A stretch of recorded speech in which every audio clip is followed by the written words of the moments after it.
Hello, and welcome to this semester's first edition of AUP7 News. I'm Katie Kelly. And I'm Sarah Costlow. When you throw away your garbage, are you considering if it is paper, plastic, or metal? Erin Stranyak investigated to see if your efforts are worth it, and filed a report that may surprise you. Garbage. Lots of garbage. It's an unavoidable reality of modern society. But the Student Government Association at AUP is attempting to lessen the environmental impact staff and students have while on campus. The SGA recently implemented the first ever recycling initiative for French University in the fall of 2010. The AUP Green campaign has been in effect now for an entire semester. But just how well is it working? Getting the hang of it is really hard for people to remember, yeah, but this and that, and the paper and this, and you know, so it's working okay. It's just not 100%. I have no idea how the AUP recycling program works at all, actually. I just see signs and I follow the signs. Students on the go often resort to prepackaged foods and vending machine snacks as a quick pick-me-up between classes. But these express-style lunches really pile up the waste, and students can be confused about where to properly place recyclable items. Color-coded bins have been placed in every building on campus to aid students in sorting their recyclables. But as you can see, oftentimes paper, plastic, and metal end up mixed together. But according to staff members in Grinnell, the bins are emptied each night and the recyclables end up mixed together anyway, to be sorted later by Green Wishes, the company contracted to handle the recycling program at AUP. However, according to SGA President Sam Yeha, this is not the way the program is supposed to work. At Grinnell, if that is happening, I need to know about it, because then I need to get on somebody, either it's the cleaning company or it's going to be Green Wishes themselves, that there's misinformation. The company we work with that does our cleaning had to have special training from Green Wishes. Overall, our investigation into the AUP Green Initiative has revealed a lack of communication between staff, students, and university contractors, leading many to believe that the program is in drastic need of an overhaul. If it's just a mélange de tout, you know, like everything mixed together, it's not going to work at all. Erin Stranyak, AUP7 News. Thanks, Erin. 14 AUP students spent their winter break dodging cows on bicycles and planting trees in India. All of this in an effort to help with environmental sustainability. Our own Sarah Costlow has the details.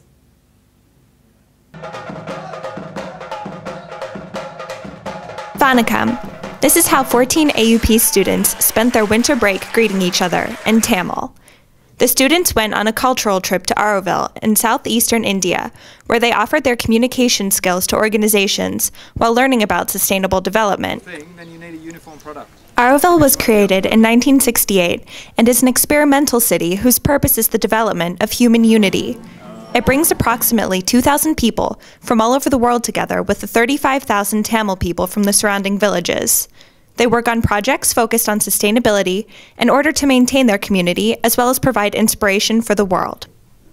The students worked everywhere from social rights and environmental organizations to schools and orphanages. One organization was the Mohanam Cultural Center, which is an educational center for children focusing on cultural preservation of the Tamil villages. The Cultural Center provides a place for children to come and practice cultural activities like dancing, stick fighting, and playing instruments. Baloo, who is the director of the Cultural Center, also runs other organizations, such as the Auroville Bamboo Center. The Bamboo Center conducts research on using bamboo as a sustainable material for building, food, and energy. Baloo also started the Lively Boutique, which teaches local village women tailoring, accounting, and sales, while also providing the women with workshops on healthcare, communication, and environmental issues. While in Auroville, the students focused on a variety of projects. Some created websites, media kits, and sites for social media for the organizations. Other students focus more on posters, brochures, film, or photography projects to help the organizations portray their message. Students from the class are having a fundraiser called A Night in Auroville here in the Grand Salon of Basque on Tuesday, February 15th from 6:30 until 10. They will be accepting donations for crafts made by the students on the trip, as well as products brought back from Auroville. The proceeds will be donated to the organizations that the students worked at while in Auroville. Sarah Costlow, AUP7. Thanks, Sarah. If you are interested in having your own cultural programs experience, AUP is offering a multitude of study trips this semester. The most anticipated are Qatar, Brazil, and Venice. For more information, you can visit Jennifer Larson in the Cultural Programs Office. This week is a celebration of social media. Paris is one of 9 cities around the world hosting events and lectures that focus on how social media is impacting our lives. Events are being held across the city, but AUP is hosting 2 of those events this Thursday in Bosquet. For more information and to register, you can visit socialmediaweek.org. Don't forget, Valentine's Day is this coming Monday. Any suggestions on what to do? Well, the AUP Fine Arts Gallery presents Natalie Dubois' photographs titled A Dance to the End of Love. The vernissage is February 10th at 6 p.m. until March 8th. This past week, AUP had Clubs Night in the Grand Salon. Erin Stranyak has the story. There's always a reason for students to get together in the Grand Salon. This week, that reason was Clubs Night. Students mixed and mingled, all while browsing the various organizations available at AUP. They came, they saw, they signed up. Joining an AUP club is a way for students to really get involved in the topics that interest them. With clubs that focus on a variety of topics from politics to sports and even fashion, there is something for everyone. Each club is just a medium of this mini society that we're living in that is called the American University of Paris. I made some of my best friends through Roots and Shoots, and it's just a lot of fun every day. The AUP Association for Student Media was also in attendance for those interested in being involved with student publications. You have so many good essays that go through AUP each semester for every class, and that's why the journals are a great way to showcase the good work. Clubs and journals will be accepting new members throughout the semester. Erin Stranyak, AUP7 News. Thanks, Erin. Also, it's not too late to sign up. You can find a list of the clubs on the SGA website. After a cold winter and the worst snowfall since 1987, Parisians are taking advantage of the recent sunny days. Sarah Costlow has the story. Parents frantically chased their children this past weekend, who were releasing their cooped-up energy from the worst winter to plague Paris in years. Recently, Paris experienced an early hint of spring, as temperatures climbed into the mid-50s, bringing spring-fevered Parisians back into the cafes and parks. One student at AUP said she took full advantage of the abnormally warm weather. I'd go for a walk, and then we'd be like, okay, what do we want to do? And then we go to a cafe and eat, or go see a movie. In addition, the Parc Floral at the Bois de Vincennes is celebrating the coming of spring with a biodiversity exhibition providing information on the flora and fauna of France. The exhibit contains photographs placed throughout the park of animals and plants, as well as giant insects created from materials from the forest. However, the people are not the only ones enjoying the potential return of spring. Many of the park's animals, such as swans, ducks, and pigeons, resurfaced, potentially signaling that spring is here to stay. I think this is going to be the consistent temperature for the next while. It's days like these that remind us that spring is just around the corner. You may want to head to your nearest park to enjoy the beautiful weather. Sarah Costlow, AUP7 News. Thanks, Sarah. This past Sunday, students gathered in the Amex to participate in a favorite American pastime, the Super Bowl. Brandice Walker reports. For some, a party on the first Sunday in February doesn't sound exciting, but for others, it's the biggest party of the year. AUP's bar, the Amex, prepares days in advance, making sure decorations are up, receiving large shipments of food, making sure that food is ready to go, and the people are ready for some football. On a Sunday evening, residents of the 7th arrondissement are usually getting ready for bed. But on the other side of this door, the party is just getting started.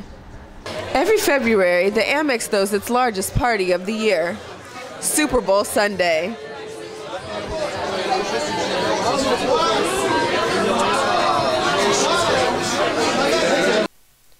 For hours, football and food were in abundance. Drink specials ran all night, with wings, quesadillas, cheesy fries, and Amex burgers also on the menu. The American food added to the Super Bowl atmosphere, but for Eric Peavy, an American visiting student, he was not impressed.